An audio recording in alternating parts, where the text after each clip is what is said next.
Hello, my name is Kevin Anderson McLeese, and today I will be going over MMA. Now, what exactly is MMA? As the UFC's official website puts it, mixed martial arts, or MMA, is a full contact combat sport. It is one of the fastest growing sports today, with companies like the UFC making hundreds and millions of dollars a year. MMA has cemented itself as one of the best sports to watch out for today and is one of the most popular sports to watch today. As said before, MMA is a full contact combat sport. What does this really mean? Well, a combat sport such as boxing and karate are sports where two individuals fight each other.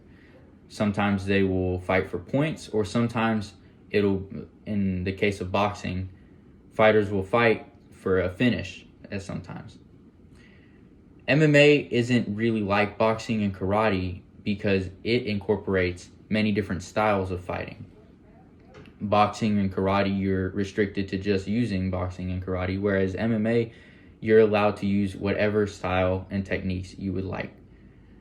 This makes for a very interesting and entertaining fight because you have techniques and specialties such as boxing, kickboxing, jiu-jitsu, wrestling, judo, taekwondo, and many other fighting styles that you can watch and are on full display.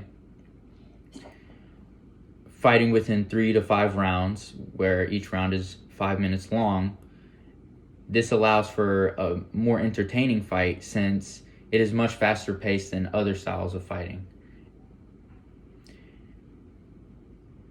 While there are more rules, such as no groin strikes, no bitings, eye gouging, and certain techniques that aren't allowed, there are many more rules that you can go in depth into if you visit the UFC's official website.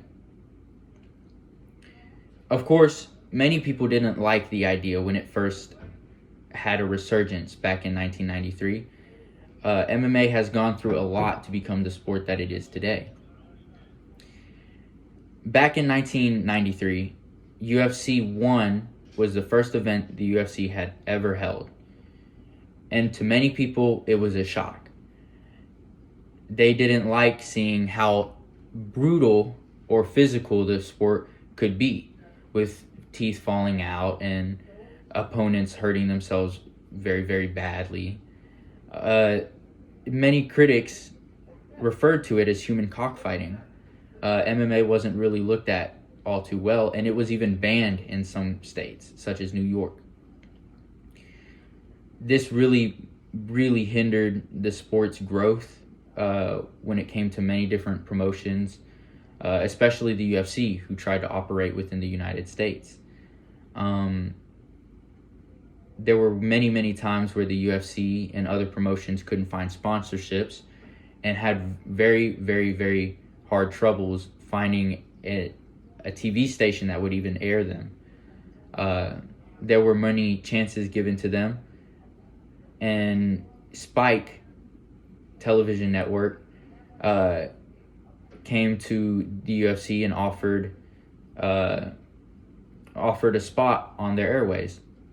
The UFC, of course, agreed, since there was really nothing else that they could grab, and the UFC gained so much growth off of it being aired on Spike due to many legendary fights that had occurred. Once the UFC were given chances, rules and regulations in terms of laws in the states that had outlawed MMA started to become much more lax, and altogether they got rid of rules banning MMA. Now MMA events are held at Madison Square Garden, and they are normally the greatest events held by organizations. So since 1993, the UFC's first event, of course, many things have changed and evolved. We've gone over how rules have really strained the UFC's growth, but now with them being lifted, they're a much more popular sport today, getting hundreds of thousands to millions of buys pay-per-view buys and views throughout each and every event. Fighters are now coming from all over the globe, and there are many international champions.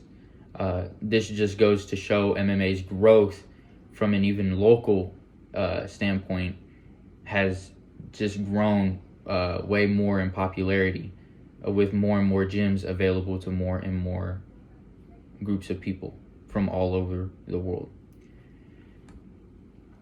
So while there have been many controversies and many points in which MMA's culture, it suffered setbacks, it has now grown into a much more popular sport, and the sport has stood strong and continues to be an entertaining and an exciting sport to see to this day.